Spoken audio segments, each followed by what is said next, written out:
So today we're going to look at how to use Desmos to generate a line of best fit for a scatter plot, and then to use that line of best fit to make some predictions. So let's start with an example. Samantha researches the cost of houses in a new area. She's looking for a 2-story detached house with an asking price of $300,000 or less and 2,000 square feet of living space. So over to the right here, we have the size of the home, and then we have the price. So we're going to assume that the size of the home is an independent variable, and that the price is our dependent variable. We're going to make the assumption that price depends on the size of the home. So since size is our independent variable, those values will be our x values, and since price is our dependent variable, the values or the prices will be our y values for our scatter plot. So now let's go to Desmos, graph the data, and generate a line of best fit. So the direct link to our Desmos graphing calculator is www.desmos.com/calculator, or you can search up Desmos, and when you get to their site, click on Graphing Calculator. In order to enter a table of values, we're going to go over to the Add Item icon, which is the plus symbol in the top left. Click on that icon and then select Table. Next, we're going to enter in our values.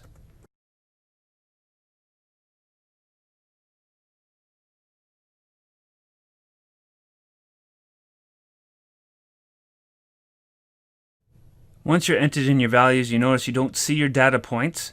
If you hover your cursor over the Zoom Fit icon, which is the magnifying glass with the little plus symbol, click there.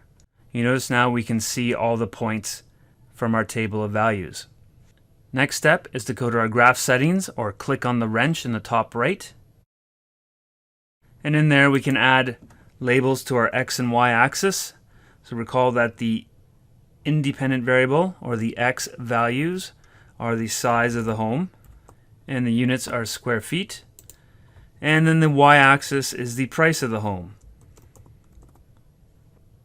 Click the graph settings icon again to close that menu, and notice now your graph has square feet along the x-axis and price along the y-axis.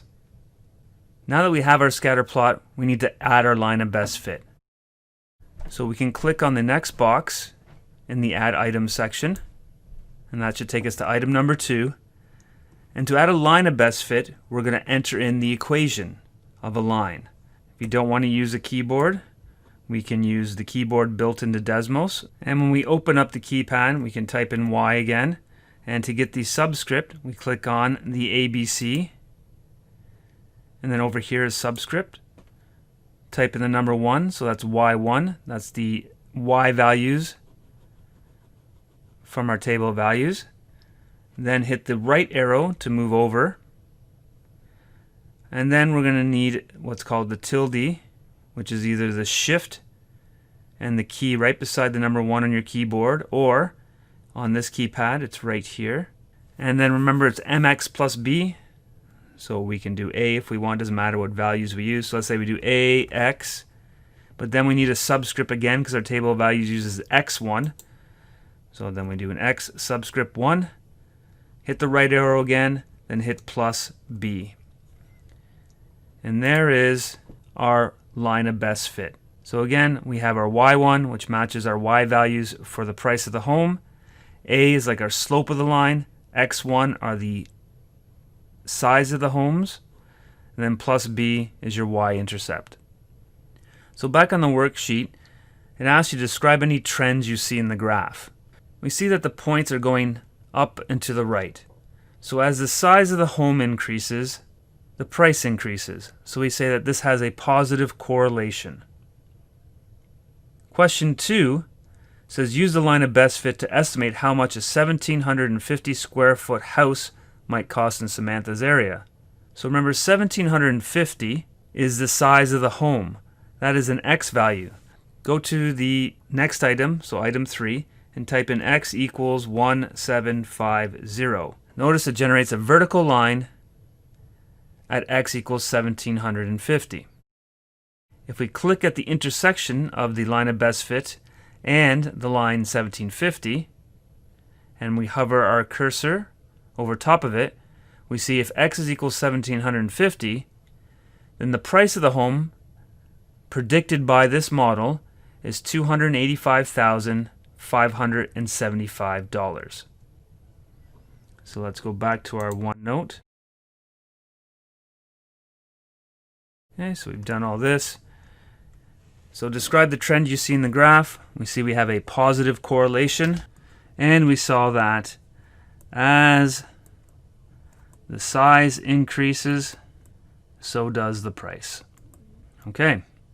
We saw that the line of best fit predicts that if the house is 1,750 square feet in size, that the price would be about $285,575. And then we can do the same thing. Well, what if we wanted a home for $275,000? Well, instead of using X this time, because X is the size of the home, we can go back and type in the Y value. So we say that Y equals, and we wanted a house that is 275,000 square feet. Hit enter. And then again, if we hover our cursor over top the intersection. So given the house price of $275,000, we predict that the size of the home would be approximately 1,585 square feet. So going back to our note there. Again, we see here is the point that we ended up with in Desmos, which gave us a prediction of 1,585 square feet.